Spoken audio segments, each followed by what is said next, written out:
Watch how John Thune says no tax and hopes you stop asking for who and for how long. Last summer, we passed the Working Families Tax Cuts to prevent a massive $2.6 trillion tax hike on Americans making less than $400,000.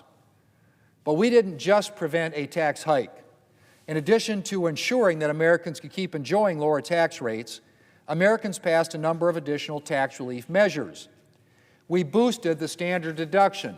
Again, we increased the child tax credit and linked it to inflation so that its value will never go down.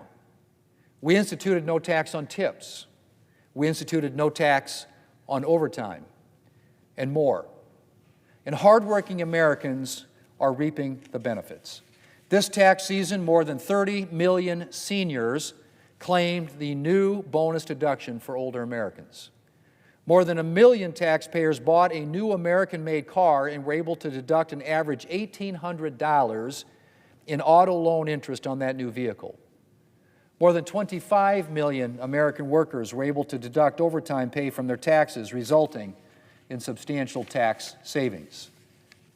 And more than 6 million workers were able to deduct their tips from their taxes. And that doesn't even count the parents who were able to take advantage of the enhanced child tax credit or the new tax-advantaged accounts for their child.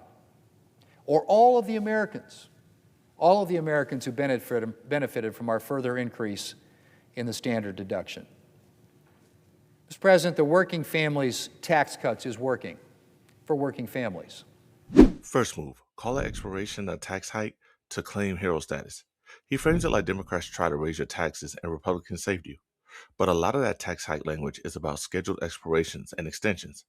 It turns a policy choice into a rescue story. Second move, flood you with big participation stats to imply universal benefit. He overwhelms you with huge numbers so it feels like everyone wins. But distribution matters.